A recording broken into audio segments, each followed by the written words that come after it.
እንግዲህ በዚህ ቪዲዮ የምናየው ባዮሎጂ ግሬድ 10 ዩኒት 1 ነው። እንዲህ ይላል ሰብ ፊልድስ ኦፍ ባዮሎጂ የሚለውን ነው የምናየው። ኦኬ ሰብ ፊልድስ ኦፍ ባዮሎጂ the scope of biology is so broad that it contains many branches and subdisciplines። እንግዲህ ባዮሎጂ እንደሚለው ከሆነ ብዙ ብራንቾች እና ብዙ ሳብ ዲሲፕሊን ወይም ሳብ ብራንቾችን በውስጡ የያዘ እንትን ነው ሳብጀክት ነው። based on type of organism status biology subdivided into three: zoology, botany and microorganism። በሚያጠና ኦርጋኒዝም ላይ ቤዝድ በመሆን ባዮሎጂ 3 ቦታ ነው የሚከፈለው። ዙሎጂ፣ ቦታኒ እና ማይክሮባዮሎጂ በመባል ነው የሚከፈለው። እንግዲህ ይሄ ዙሎጂ የሚባለው በአብዛኛው ዙሎጂ የሚባለው የሚያጠናው ከአኒማል ጋር የተያያዘ ነው። ይሄ ቦታኒ ደግሞ ከፕላንትስ ጋር፣ ይሄ ማይክሮባዮሎጂ ደግሞ ከጀርሞች ጋር በአይን ናፍቻችን ከማይታዩ ኦርጋኒዝሞች ጋር ይያያዛል። 3 ቦታ ነው የሚከፈለው። There is a huge array of subdisciplines or fields of biology. Many have been around for hundreds of years, while others are far newer and are often developing very rapidly. አብዛኞቹ ሳብ ዲሲፕሊኖች ኦር ፊልዶች የቆዩ ናቸው። አንዳንዶቹ ደግሞ 400 ዓመታት አካባቢ የቆዩ ናቸው። አንዳንዶቹ ደግሞ የቅርብ ናቸው።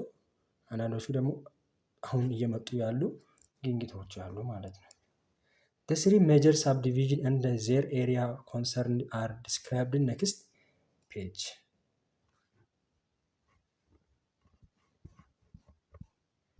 የመጀመሪያው ዙሎጂ ነው። ዙሎጂ animal biology, also known as zoology, is the study of animals and includes disciplines such as herpetology or reptiles, ichthyology, fish, mammalogy, mammals, ornithology, birds, entomology, insects። እንግዲህ ይሄ አኒማል ባዮሎጂ የሚባለው በሌላ ምን በመባል ይታወቃል? ዙሎጂ ይባላል ብያቸዋለሁ ቅድም። ዙሎጂ ይባላል። ምንድነው የሚያጠናው? is the study of animals and includes ስለምን ያጠናል? ስለ አኒማል ያጠናል ማለት ነው ዙሎጂ የሚባለው የባዮሎጂ ሳይንስ። እና በውስጡ ምን ያካትታል? ይሄ ዙሎጂ ራሱ ቅድም ሳብ ዲሲፕሊኑ ወይም ሳብ ፊልዱ ምንድነው? ዙሎጂ ራሱ በውስጡ እነዚህ ነገሮች ይዟል። አንደኛው እዚህ ገልጾታል። ሄርፔቶሎጂ ኦር ሬፕታይልስ የሚያጠና ነው። ይሄ ተሳቢ እንስሳቶችን የሚያጠና የዙሎጂ ክፍል ነው። ኢችቶሎጂ ደግሞ ስለ ፊሽ የሚያጠና ነው። ይሄ ደግሞ ማማሎጂ ደግሞ ስለ ማማል ያጠናል። ኦርኒቶሎጂ ደግሞ ስለ በርዶች የሚያጠና የዙሎጂ ክፍል ነው። ኢንቶሞሎጂ ኢንሴክትን።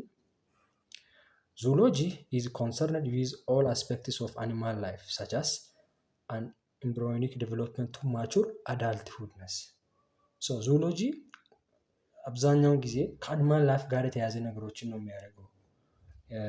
ከኤምብሪዮኒክ እድገት እስከ ትልቅ እስከሆኑ ድረስ ያለውን ያያል። ማለትም አንድ አኒማል ከመፀነስ ጀምሮ እስከ ማደግ ድረስ ያለውን የሚያጠና የባዮሎጂ ክፍል ነው ማለት ነው። behavior such as interaction with other animals or food finding and genetics። ምንድነው ኢንተራክሽን ዊዝ አዘር አኒማል ማለት አንድ አኒማል ከሌላ አኒማል ጋር ያለው ኢንተራክሽን ወይም ግንኙነት፣ እነዚህ ነገሮች እና ጄኔቲክሳቸውን ዘራቸውን ያጠናሉ ማለት ነው። ይሄ የዙሎጂ የባዮሎጂ ክፍል። ሁለተኛው ደግሞ የባዮሎጂ ሳብ ፊልድ ምንድነው? ቦታኒ ነው። ቦታኒ is a field of biology that studies about plants። የባዮሎጂ ፊልድ ነው። ስለምን የሚያጠና ነው? ስለ ፕላንቶች የሚያጠና ነው። it deals with plants። ስለ ፕላንት የሚያጠና ሳይንስ ነው። ስትራክቸር፣ የፕላንቱ ስትራክቸር ፊዚካሊ ምን ይመስላል፣ ፕሮፐርቲ ባህሪያቸው፣ ባዮኬሚካል ፕሮሰስስ ባዮኬሚካል ፕሮሰስ የሚባሉ ለምሳሌ ፕላንቶች ውስጥ የሚካሄዱ ፕሮሰሶች አሉ። እንደ ፎቶሲንተሲስ ያሉት ሌሎች ፕሮሰሶችም እንዳሉ ሁሉ እነዚህን ኬሚካል ፕሮሰሶች ፕሮፐርቲያቸውን፣ ስትራክቸሩን የፕላንቱን የሚያጠና ደግሞ ቦታኒ ይባላል። It also studies about classification and the disease of plants and their interaction with the environment. ደግሞ ስለምን ያጠናል? ክላሲፊኬሽን and disease of plants ፕላንቶችን እንዴት ክላሲፋይ እንደምናደርግ እንዴት እንደምንመድብ እና የፕላንቶችን በሽታ ያጠናል። ከየት መጣ እንዴት መጣ የሚለውን እና ሶስተኛ ደግሞ their interaction with the environment ፕላንቶቹ ከአካባቢው ጋር ያላቸውን ሁኔታ እነዚህ ነገሮች የሚያጠና የባዮሎጂ ሳብፊልድ ምን ይባላል? ቦታኒ ይባላል። ብራንች ኦፍ ባዮሎጂ ነው። The principles and the findings of botany have provided the base for such applied sciences as agriculture, horticulture and forestry. ይሄ ቦታኒ ማምጣቱ ምን አምጥተዋል? አዲስ ነገሮችን ምን የሚባል ሳይንሶች ተፈጥረዋል። እነዚህ አግሪካልቸሮች ላይ ሆርቲካልቸር የሚባለው የአግሪካልቸር አይነት ነው እና ፎረስተሪ ይሄ ከደን ጋር የተያዙ ነገሮችን በጥሩ ሁኔታ ለመያዝ ይሄ ቦታኒ የሚባለው ትልቅ አስተዋጽኦ አድርጓል ማለት ነው።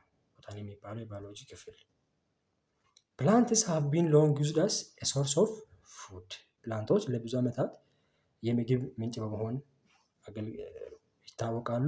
እንደ ሸልተር እንደ መጠለያ ቤት ለመስራት ምናምን፣ ክሎዚንግ ለልብስ፣ ሜዲሲን መድኃኒት ለመስራት፣ ኦርናሜንት ጌጣጌጦችን ለመስራት፣ ቱሎች መገለገያ መሳሪያዎችን ለመስራት ለምሳሌ እንደ ጣውላ አይነት ነገሮችን ለመስራት ፕላንት በጣም ያገለግላል።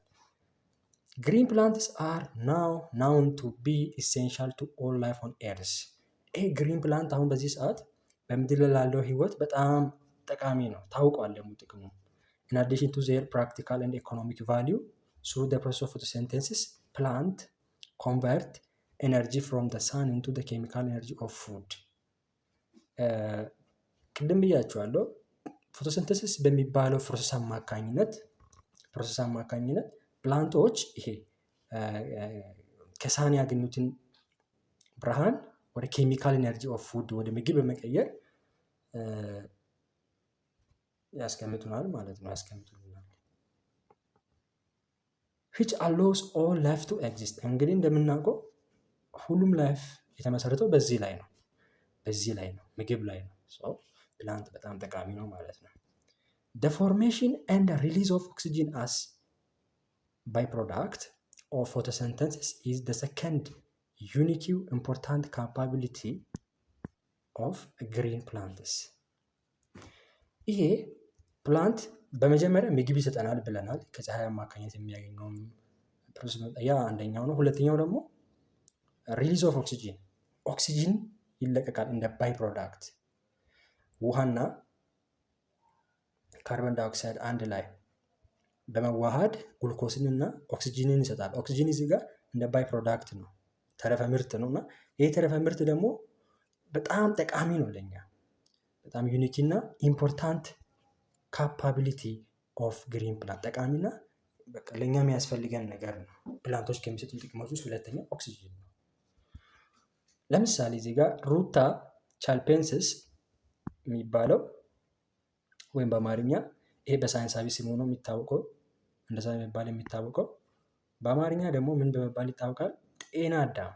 ይሄ ጤና አዳም ኢን አማሪክ አልሶ ናውን ትራዲሽናል ሄርባል ሜዲሲን ኦፍ ኢትዮጵያ።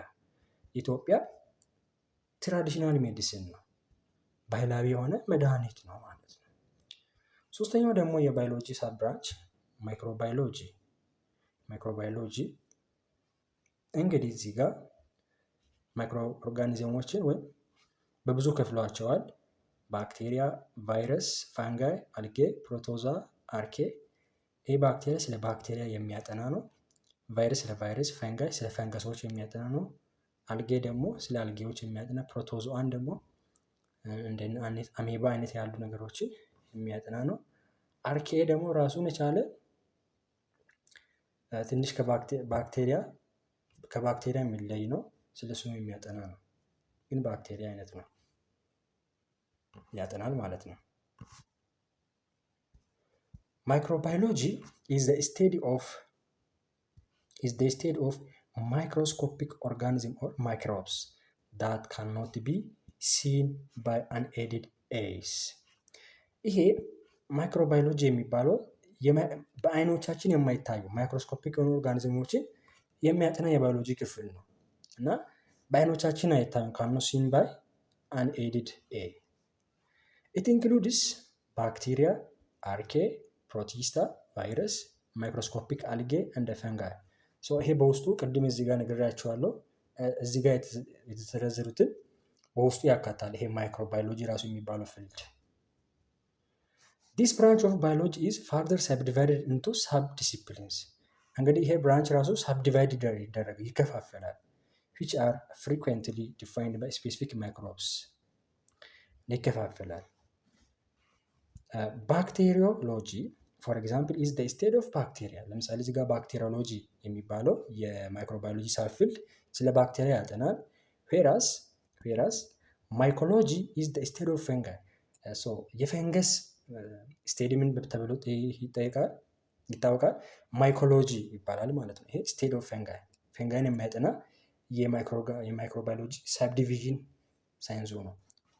The majority of bacteria and other microbial species have yet to be identified due to the difficulty of isolating single microscopic species። ምንድነው? አብዛኛው ባክቴሪያ እና ሌሎች ማይክሮቢያል የሆኑ ዝርያዎች እስካሁን ገና አልታወቁም አብዛኞቹ። ምክንያቱም ምንድነው? ዲፊካልቲ ኦፍ አይሶሌቲንግ ሲንግል ማይክሮስኮፒክ ስፒሺስ ከብዙ ስፒሾች ውስጥ አንዱን ነጥሎ ማውጣት ስለሚከብድ ነው የተፈለገው። ያው ማይክሮ ኦርጋኒዝሞች አብዛኛውን ጊዜ እንደምታውቁ ብዛት ናቸው። አብዛኛው ጊዜ ብዛት ነው የሚገኙት። ከዛ ውስጥ ነጥሎ ለማውጣት ስለሚከብድ ገና ያልታወቁም አሉ ማለት ነው።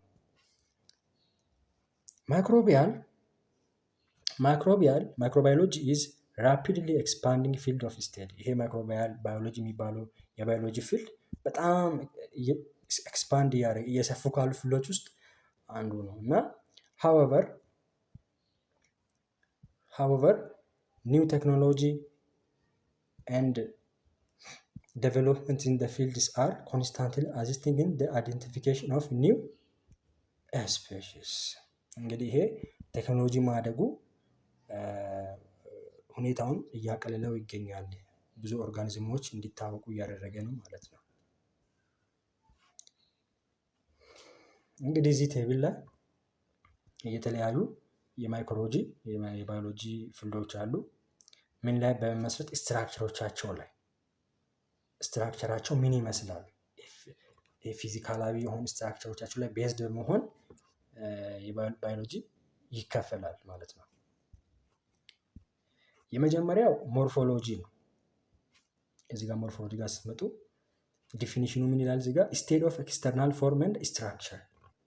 ኤክስተርናል ፎርሙን ወይም የውጫዊ ክፍሉን ያያል፣ ቅርጹን ነው የሚያየው። አብዛኛውን ጊዜ የሚያጠና የባዮሎጂ ሳይንስ ነው። የአንድን ነገር ቅርጹን፣ ስትራክቸሩን፣ የውጫዊ ስትራክቸሩን የሚያጠና የባዮሎጂ ሳይንስ ነው። ለምሳሌ ጋር ኤግዛምፕል ማየት ይቻላል። እዚህ ጋር ማይክሮባዮሎጂ ጋር ሼፕ ላይ ነው አያችሁ አብዛኛውን ጊዜ ቤዝድ የሚሆነው። ለምሳሌ ቴክስቸር ኦፍ ሊቭስ፣ ለምሳሌ የቅጠሉ ሸካራነት ሊሆን ይችላል፣ ለስላሳ ነው። እንደዚህ አይነት ነገሮችን ነው የሚያጠናው ውጫዊ ክፍሎቹ ላይ። ስቲሙ፣ እነዚህ ነገሮችን ያጠናል። ሌላው ደግሞ ምንድነው? አናቶሚ። ይህ አናቶሚ the study of bodily structure of animal and other living organism especially as revealed by dissection and the separation of parts። ይሄ ኦርጋኖችን ነው የሚያጠናው፣ ከፋፍሎ ነው የሚያጠናው። ቦዲሊ ስትራክቸር ሆኖ የሰውነት አካል ክፍላቸው ሆኖ ግን ምን አድርጎ ነው የሚያጠናው? ይሄ ዲሴክት አድርጎ ነው የሚያጠናው፣ ከፋፍሎ ነው የሚያጠናው። ሴፓሬሽን ኦፍ ምን ፓርትስ፣ የአካል ክፍላቸውን ለየብቻ እየከፋፈለ የሚያጠና የባዮሎጂ ክፍል ነው። ለምሳሌ እዚህ ጋር ስቶማክ አለ፣ የአንድ ራሱን የቻለ ኦርጋን፣ ሊቨር፣ ሄርት ኦርጋኖችን ያጠናል እየከፋፈለ ማለት ነው። የብቻ አናቶሚ ብዙ መጥቀስ ይቻላል። እዚህ ጋር ሂስቶሎጂ ስቴዲ ኦፍ ዲቴልስ ኦፍ ቲሹ ስትራክቸር። ይሄ ሂስቶሎጂ ቲሹዎችን ያጠናል። ቲሹ ማለት የብዙ ሴሎች ስብስብ ነው እና የብዙ ሴሎች ስብስብ የሆነ ቲሹ ይባላል። ያንን የሚያጠናው ደግሞ ሂስቶሎጂ የሚባለው የባዮሎጂ ክፍል ነው እና ለምሳሌ እዚህ ጋር ፓሬንቺማ የሚባል የቲሹ አይነት አለ። ኮኔክቲቭ ቲሹ ይሄ መገናኛ አካባቢ መገጣጠሚያ አካባቢ የሚገኙ ቲሹዎች አሉ። የእግሮቻችን ሊሆን ይችላል። ብቻ ቲሹዎች ላይ ትኩረት ያደርጋል። ሂስቶሎጂ ቲሹዎች ላይ ትኩረት ያደርጋል። ሳይቶሎጂ ስቴት ኦፍ ሴል ይሄ ደግሞ ሴልን የሚያጠና የባዮሎጂ ክፍል ነው። ለምሳሌ እዚህ ጋር ፕላንት ሴል ማየት ይቻላል። ነርቭ ሴል ማየት ይቻላል። ብዙ ሴሎችን መጥቀስ ይቻላል እዚህ ጋር።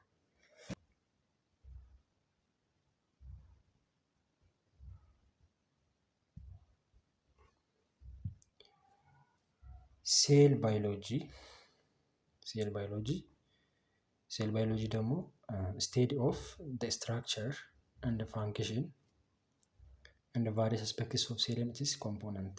ይሄ ሴል ባዮሎጂ የሚያጠናው ስለ ሴል ስትራክቸር ሲሆን ሌላው ደግሞ ምንድነው ፋንክሽኑ ሴሉ ስራው ምን እንደሆነ። ለምሳሌ ነርቭ ሴል አለ። ነርቭ ሴል ስራው ምንድነው? ፋንክሽኑ መልእክቶችን ማስተላለፍ ነው። ሜሴጆችን ያስተላልፋል። እና ቫሪየስ አስፔክትስ ኦፍ ሴል ኤንድ ኢትስ ኮምፖነንትስ እና ሌሎች ነገሮችንም ያጠናል። ይሄ የሴሉን ሙሉ አስፔክቱን እና ኮምፖነንቱን በውስጡ ምንድን ነው የያዘው። ለምሳሌ ሴል ባዮሎጂ ከሚያጠናው ነገር ውስጥ እዚህ ማይቶኮንድሪዮን አለ፣ ራይቦዞም አለ፣ ከዛ ኒውክለስ አለ። ብዙ መግለጽ ይቻላል። ብዙ የሴል ፓርቶች አሉ። እነዛ ነገሮች ያጠናል። ይሄ ዲቴል ኦርጋኔሎቻቸውን ያጠናል። ሴል ውስጥ ያሉትን ነገሮች ሙሉ የሚያጠናው ሴል ባዮሎጂ ይባላል። ሌላው ሞሌኩላር ባዮሎጂ ይሄ ደግሞ ሞር የሚያጠናው ስለምንድን ነው? ስቴዲ ኦፍ ስትራክቸር ኤንድ ዘ ፋንክሽን ኦፍ ኢንፎርሜሽናል ሞለኪውል በሰውነታችን ውስጥ የሚገኙ ሞለኪውሎችን ያጠናል። በሰውነታችን ውስጥ የሚገኙ ሞለኪውሎችን ለምሳሌ ዲኤንኤ፣ አርኤንኤ፣ ፕሮቲን የሚባሉትን እነዚህ ብዙ ናቸው። ብዙ መግለጽ ይቻላል። እነዚህን የሚያጠና ነው። ይሄ ደግሞ ሞለኩላር ባዮሎጂ። እንግዲህ ይሄ ያየነው አሁን ባዮሎጂ ስትራክቸር ላይ ቤዝድ በመሆን የሚያጠናውን ነገር ነው። እዚህ ጋር ደግሞ ቴብል 1.2 ላይ ሳብጀክትስ ስቱዲንግ ቫሪየስ ብራንችስ ኦፍ ባዮሎጂ በባዮሎጂ ብራንች ስር የሚካተቱት ሳብጀክቶች አንደኛ ሳይኮሎጂ ያ ከላይ ያየነው እንትን ነው። ስትራክቸሮቹ ላይ ቤዝድ በመሆን ነው። ይሄ ደግሞ ብራንቾቹ ነው። የባዮሎጂ ብራንቾች የመጀመሪያው ፊዚዮሎጂ አለ። ፊዚዮሎጂ the normal function of living organism ሳብጀክት የሚያደርገው ስቱዲዮ ምንድነው? the normal function of living organism and their parts ይሄ ሳይኮሎጂው ማለት ፊዚዮሎጂ ምንድነው? ፋንክሽን ኦፍ ሊቪንግ ኦርጋኒዝም አንድ ሊቪንግ ኦርጋኒዝም ውስጥ ያለው የሚሰሩ ስራዎችን እና ፓርቶቻቸውን ያጠናል። ለምሳሌ ፎቶሲንተሲስ ፕላንት ውስጥ የሚደረግ ፕሮሰስ ነው። ፕሮሰሶችን ነው የሚያጠናው ወይም ፋንክሽኖችን ነው የሚያጠናው። ዳይጀሽን ደግሞ አኒማሎች ውስጥ የሚደረግ ፕሮሰስ ነው። ምግብን የመፍጨት ስርዓት ነው። እነዚህን ነገሮች የሚያጠናው የባዮሎጂ ብራንች ምን ይባላል? ፊዚዮሎጂ ይባላል። ኤምብሪዮሎጂ ደግሞ የሚያጠናው ስለ ኤምብሪዮ ነው። ስለ ጽንስ። ለምሳሌ ኤምብሪዮ ፍሮም ሲንግል ሴል ዛይጎት ኦር ፈርቲላይዝድ ኦቭም ቱ ዘ ፎርሜሽን ኦፍ ፎርም ኤንድ ሼፕ ማለት ስለ ኤምብሪዮ ወይም ስለ ጽንስ ከሲንግል ሴል ጀምሮ ከኤጉ ጋር እስኪገናኝ ቱ ዘ ፎርሜሽን ኦፍ ፎርሙን እስኪይዝ ድረስ ወይም ሼፑን እስኪይዝ ድረስ እስካለው ፕሮሰስ የሚያጠናው የባዮሎጂ ክፍል ነው። ስትራክቸር ኤንድ ኤግዛምፕል ለምሳሌ ስትራክቸር ኤንድ ዴቨሎፕመንት ኦፍ ኦቫ ለምሳሌ የአንድ ኦቫ ስፐርም ድብልቅ ስትራክቸራቸውን እስከ እድገት ድረስ ያለውን ያጠናል ማለት ነው። ይሄ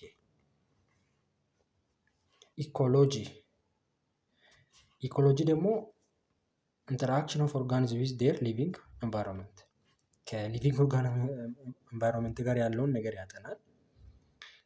ሊቪንግ ኦርጋኒዝሙ ማለትም ህይወት ያለው ነገር ከአካባቢው ጋር ያላቸውን ሪሌሽንሺፖች ያጠናል ብለን ለምሳሌ ፉድ ቼን አለ እዚህ ጋር ባዮማስ፣ ባዮስፈር እነዚህ ኤንቫይሮንመንት ውስጥ የሚገኙ ነገሮች ናቸው። ኦኬ ታክሶኖሚ ደግሞ አብዛኛውን ጊዜ ይሄ ምን ያደርጋል? አኒማሎች ሊሆን ይችላል፣ ፕላንቶችን፣ ኦርጋኒዝሞችን ከፋፍሎ የሚያስቀምጠን የባዮሎጂ ክፍል ነው። ሳብ ብራንች ኦፍ ባዮሎጂ ነው። ኦኬ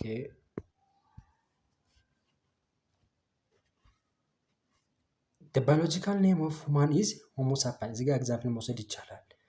ባዮሎጂካል ኔሙ የሰው ልጅ ምን ይባላል? ሆሞ ሳፒየንስ ይባላል። and it was placed in the animal kingdom እና የሰው ልጅ የት ውስጥ ነው የሚመደበው? አኒማል ኪንግደም ውስጥ ነው።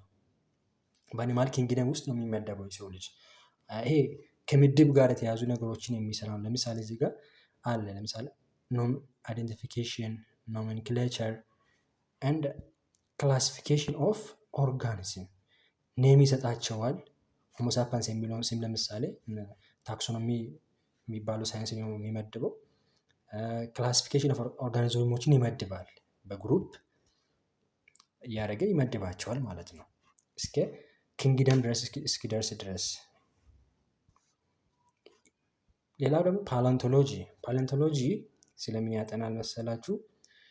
ኦሪጂን፣ ግሮዝ፣ ስትራክቸር ኦፍ ኦርጋኒዝም ኦፍ ዘ ፓስት። ይሄ ፓስት ያለፈው ለምሳሌ ፎሲሎች አሉ፣ ቅሪተ አካሎች፣ ኦሪጂኑ መነሻውን፣ ግሮዝ እድገቱን፣ ስትራክቸር ኦፍ ኦርጋኒዝም ኦፍ ዘ ፓስት ስትራክቸሩ ምን አይነት እንደሆነ ፎሲል ፊሎችን ያጠናል። እዚህ ጋር አብዛኛውን ጊዜ ፎሲል ፊሎችን ያጠናል። ቅሪተ አካሎችን ለምሳሌ እንደ ሉሲ አይነት ያሉት እንደዚህ ነገሮችን የሚያጠና ነው። ኢቮሉሽን the changing the characteristics of species over several generations and that relies on the processes of natural selection። ይሄ ኢቮሉሽን የሚባለው ምን ያደርጋል? አብዛኛውን ጊዜ the changing character of species over several generations ብዙ ትውልድ እያለፈ በሄደ ቁጥር የስፒሺሱ ወይም የዝርያዎቹ ካራክተር እየተቀየረ ይሄዳል እና አብዛኛውን ጊዜ ለምሳሌ እዚህ የነ ሉሲ የነ አርዲ እስከኛ ድረስ እስካለን ድረስ በኢቮሉሽን ነው የመጣው ነው ብሎ ነው የሚያስበው ባዮሎጂ። እና እንደዚህ አይነት የካራክተር ሊሆን ይችላል በሰዓት በጊዜ ውስጥ ቸንጅ እያደረገ መሄድ እንደዚህ አይነት ነገሮችን የሚያጠናው የባዮሎጂ ክፍል ኢቮሉሽን ይባላል ማለት ነው። ጄኔቲክስ ሄሬዲቲ ኤንድ ቫሪዬሽን ያጠናል። ሄሬዲቲ ማለት ስለ ዘር የሚያጠና ነው። ይሄ ደግሞ ስለ ዘር የሚያጠና የባዮሎጂ ክፍል ነው። ሄሬዲቲን ያጠናል። ለምሳሌ አብዛኛው ጊዜ እዚህ ጋር የሚነሱ የጂን ኮንሰፕት ነው። ጂን ኮንሰፕት እና መንድል ላው ናቸው። አብዛኛው ጊዜ መንድል እነዚህ ጄኔቲክስ ፋዘር ኦፍ ጄኔቲክስ በመባል ይታወቃል። ይሄ ኤክዞባዮሎጂ ደግሞ ኤክሶባዮሎጂ ይሄ የሚያጠናው ኦሪጂንን፣ ኢቮሉሽንን፣ ዲስትሪቢዩሽን ፊውቸር ኢን ዘ ዩኒቨርስ ላይፍ በፊውቸር ላይፍ ላይ ስለሚኖረው ህይወት የሚያጠና ለምሳሌ ከዚህ በኋላ ላይፍ በጨረቃ ላይ ያለው ህይወት ላይፍ ኦን ሙን ኤንድ ላይፍ ኦን ማርስ ላይ ሊኖረው ስለሚችል ህይወት የሚያጠና ኦሪጂኑን እንዴት እንደሚሆን የሚያጠና የባዮሎጂ ክፍል ነው። ኦልሶ ደግሞ ናውሌጅ ቴክን ፍሮም አዘር ሳብጀክትስ እዚህ ቴብል ለምናየው አንዳንድ የባዮሎጂ እውቀቶች አሉ ከተለያዩ ሳብጀክቶች የተወሰዱ ግን ለባዮሎጂ እውቀት የሚያስፈልጉ ነገሮች አሉ እና እዚህ ጋር ለምሳሌ ስትራክቸሮቻቸው አለ። ሴል ሜምብሬን አለ። ለምሳሌ እዚህ ሴል ሜምብሬን ኤግዛምፕል ብናይ ከአብዛኛውን ጊዜ ሴል ሜምብሬን ከምን ተሰርቷል? ከስትራክቸር ኦፍ ሊፒድ እና ከፕሮቲን ነው የተሰራው እና ይሄን ስናይ ከምን ጋር ይያያዛል? ከኬሚስትሪ ጋር የሚያያዝ ነገር ነው። ባዮሎጂ ብቻውን አይደለም። እዚህ ይላል ባዮሎጂ is related to other sciences that study life as energy of state of all living things ምንድነው የሚለው ባዮሎጂ ከሌሎች ሳይንሶች ጋር ይያያዛል። ዛት ስቴዲ ላይፍ እንዴት አድርጎ ነው የሚገልጸው? ኢነርጂ ኦፍ ኦል ሊቪንግ ቲንግስ ህይወት ምንድናት ብሎ ነው የሚገልጸው? የሁሉም ህይወት ያለው ነገር ኃይል ብሎ ነው የሚገልጸው። እና እዚህ ጋር እንደምናየው ኬሚስትሪ ይያያዛል ማለት ነው። ሴል ሜምብሬን ለምሳሌ ባዮሎጂ ነው፣ ሰው ውስጥ የሚገኝ ነገር ነው፣ ሴላችን ውስጥ የሚገኝ ነው። ስለዚህ ይሄ ደግሞ ሴል ሜምብሬን ከምንድን ተሰራ? ከፕሮቲን እና ከሊፒድ። ስለ ፕሮቲኖች አብዛኛውን ጊዜ ከሊፒዶች ጋር የተያዙ ነገሮችን ኬሚስትሪ ያጠናል። ስለዚህ ኬሚስትሪ ጋር ሪሌትድ ያደርጋል ይሄ ቦታ እና ናውሌጅ ኦፍ አዘር ሳይንስ ሪኳየርድ ቢኮዝ ለምንድነው ታዲያ ያስፈልገው ብንል ሊቪንግ ኦርጋኒዝምስ አር ሜድ አፕ ኦፍ ኢንኦርጋኒክ ኤንድ ኦርጋኒክ ኮምፓውንድ። እዚህ ጋር ይሄ አብዛኛውን ጊዜ ፕሮቲን ኦር ሊፒዶች ከነዚህ ስር ነው የሚመደቡት፣ ወይ ኢንኦርጋኒክ እና ኦርጋኒክ ውስጥ ነው የሚመደቡት። ኦርጋኒክ እና ኢንኦርጋኒክን የሚያጠናው ደግሞ ኬሚስትሪ ነው በጣም ኢንኦርጋኒክ የሚባል ኬሚስትሪ አለ። እነዚህ ነገሮች የሚያጠና ስለሆነ ኬሚስትሪ ጋር ይያያዛል ማለት ነው። ትራንስፖርቴሽን ኦፍ ኦክሲጅን እንደ በዲ እዚህ ጋር በሰውነታችን ውስጥ የኦክሲጅን ዝውውር ለምሳሌ ብናይ ኤግዛምፕል ብንወስድ ፎርሜሽን ኦፍ ኦክሲ ሄሞግሎቢን። ይሄ ፎርሜሽን ኦፍ ኦክሲ ሄሞግሎቢን የሚባለው ሄሞግሎቢን ነው ማለት ኦክሲጅንን የሚሸከም በደማችን ውስጥ በሬድ ሴላችን ውስጥ የሚገኝ ነገር ነው። ፕሮቲን ነው። ምን ያደርጋል? ኦክሲጅንን ይሸከማል። አንድ ላይ ከኦክሲጅን ጋር ሪአክሽን ሲሰራ ደግሞ ኦክሳይ ሆሞግሎቢን ይባላል። ይሄ ደግሞ ከምን ጋር ይያያዛል? ከኬሚስትሪ ጋር ይያያዛል። ምክንያቱም ኬሚካል ቼንጅን ስለሚያካትት እዚህ ጋር ይለዋል። ኦል ሜታቦሊክ ፔዝዌይ ኢንቮልቭ ኬሚካል ቼንጅ። ኬሚካል ቼንጅ ስላለው ከኬሚስትሪ ጋር የኬሚስትሪ እውቀት ያስፈልገናል እዚህ ጋር ማለት ነው። ያ ደግሞ ኤክስክሬቶሪ ሲስተም። የኤክስክሬቶሪ ሲስተም የምንለው ደግሞ በሰውነታችን ውስጥ የገባው ጨው ሊሆን ይችላል፣ አላስፈላጊ ነገሮች እስኪወጡ ድረስ ያለውን ሲስተም ያካትታል። ለምሳሌ አብዘርቬሽን ኤንድ ኢሊሚኔሽን ኦፍ ሳልትስ እና ወደ ሰውነታችን ገብቶ እስኪወጣ ድረስ ሳልቱ ያለውን ፕሮሰስ ያካትታል። እና ኬሚስትሪ ነው። ይሄም ከኬሚስትሪ ጋር ይያያዛል። ቢኮዝ ኦፍ ለምንድን ነው የሚያያዘው? ሆሞስታሲስ ኢንቮልቭስ አሲድ ቤዝ ኢኩሊብሪየም ቱ ሜንቴን ዘ ፒኤች ኦፍ ሊቪንግ ኦርጋኒዝም። እንግዲህ ሰው ውስጥ ፒኤች የሚባል ነገር ባላንስድ መሆን አለበት። አሲድ ቤዝ ኢኩሊብሪየም ለማድረግ ከውስጣችን ሳልትን ያወጣል። እነዚህ ስለሆነ ከኬሚስትሪ ጋር ይያያዛል ማለት ነው። በዚህ የኬሚስትሪ እውቀት ያስፈልገናል። እዚህ ጋር አብዘርቬሽን ኦፍ ፉድ ኦር ዋተር ስናይ ደግሞ እዚህ አብዘርቬሽን ኦፍ ሱገር፣ አሚኖ አሲድስ፣ ፋቲ አሲድ፣ ዋተር ኦር ሳልት ከምን ጋር ይያያዛል? ከኬሚስትሪ ጋር ይያያዛል። ይሄ ለምሳሌ ሰውነታችን ፉድን አብዘርቭ ሲያደርግ ሲጠቀም ወይም ውሃውን አብዘርቭ አድርጎ ሲጠቀም አንድ ሹገርን ነው አብዘርቭ እያደረገ ያለው ወይም አሚኖ አሲድን ወይም ፕሮቲኖችን ማለት ነው። ፋቲ አሲዶችን ፋቶችን እና ውሃ ጨውን ይህን አብዘርቭ ሲያደርግ እዚህ ጋር ምን አለ? ዱሪንግ ዲፉዥን ኤንድ ኦስሞሲስ ሞለኪል ሙቪንግ ቱ አውት ኦፍ ዘ ሴል እና አብዛኛውን ጊዜ ይሄ ዲፉዥን የሚባለው እና ኦስሞሲስ የሚባለው ኦር ዲፉዥን የሚባለው ኮንሰፕት ኬሚስትሪ ጋር አለ። በኬሚስትሪ ህግ መሰረት ነው ይሄ ነገር ከሰውነታችን የሚወጣው የሚገባው ውሃው ማለት ነው። ስለዚህ ኬሚስትሪ እውቀትም ይገባል ማለት ነው እዚህ ቦታ ላይ። ትራንስፖርቴሽን ኦፍ ዋተር ኢን ፕላንትስ፣ በፕላንቶች ውስጥ የውሃ መጓጓዝ። ይሄ አብዛኛውን ጊዜ ከምን ጋር ያመሳስለዋል? ከፊዚክስ ጋር ያመሳስለው። ለምን እንደሚያመሳስለው እናያለን። ኮንዳክሽን ኦፍ ዋተር ፍሮም ሩት ቱ ሊቭስ፣ ከሩት እስከ ሊቭ እስከ ቅጠል ድረስ የሚደርስ ድረስ ያለው ፕሮሰስ ነው ይሄ ትራንስፖርቴሽን ኦፍ ዋተር ኢን ፕላንትስ የሚባለው። እና ሊኩዊድስ ሃቭ ሰርቴን ፕሮፐርቲስ ላይክ ኮሄዥን፣ adhesion to result in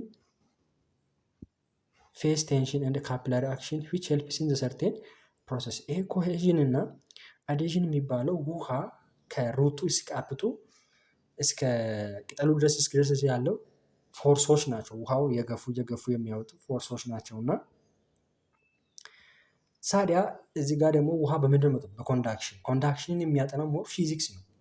ይሄ ካሎሪሜትር ወይም ሂት በሚባለው ዩኒት ውስጥ ብዙ ጊዜ አለና ኮንዳክሽን የሚባለውን በጣም በሰፊ ፊዚክስ ስለሚያጠና ፊዚክስ እውቀትም አለ ማለት ነው ከባዮሎጂ ጋር ሊንክ ሆኖ እዚህ ሪሊዝ ኦፍ ኤነርጂ ዱሪንግ ሪስፓይሬሽን ማለትም የኢነርጂ መለቀቅ ነው በሪስፓይሬሽን ጊዜ ላይ። ለምሳሌ እዚህ ጋር ኤሌክትሮን ትራንስፖርት ቼን መውሰድ ይቻላል። የኤሌክትሮን ትራንስፖርት ቼን የሚባለው ሰውነታችን ኤነርጂን ወይም የሆነ ስራ በምንሰራበት ጊዜ ኤነርጂ ያወጣል። በዛን ጊዜ ኤሌክትሮን ትራንስፖርት ቼን የሚባል ፕሮሰስ ሂደት አለ። ማለት ኤሌክትሮኑ ለምሳሌ እዚህ ጋር ትራንስፈር ኤሌክትሮን ፍሮም ኤሌክትሮን ዶነር ቱ ኤሌክትሮን አክሰፕተር ቪያ ሪዶክስ ሪአክሽን። በሪዶክስ ሪአክሽን አማካኝነት ኤሌክትሮኑ ከሰጪው ወደ ተቀባዩ የሚሄድበት ፕሮሰስ ሲሆን በዚህ መሃል ውስጥ ሰውነታችን ኤነርጂ እንድንጠቀም ያደርገናል። በዛ ውስጥ ኤሌክትሮን የሚባለው ኮንሰፕቶች ስላሉ ከኬሚስትሪ ጋር ይመሳሰላል እና ኤነርጂ ትራንስፈር ኤንድ ትራንስፖርት ፍሮም ኤሌክትሮን ዶነር ቱ ኤሌክትሮን አክሰፕተር። ኤሌክትሮን ዶነሩ ወደ አክሰፕተሩ ነው ሁኔታ የሚሄደው ማለት ነው አብዛኛውን ጊዜ። እንግዲህ ለዛሬ ይህንን ይመስላል ተማሪዎች። እባካችሁ ቻናላችንን ሰብስክራይብ አድርጉ።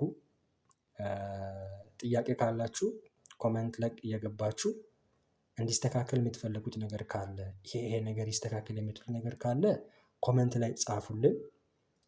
የቴሌግራም ቻናላችንን ዲስክሪፕሽኑ ላይ እናስቀምጣለን። እየገባችሁ የተለያዩ የሚያስፈልጓችሁን ፒዲኤፍ ቡኮች የሚያስፈልጋችሁ ነገር እዛ ስለሚለቀቅ ቻናሉን ላይክ፣ ሰብስክራይብ፣ ሼር በማድረግ ተባበሩን።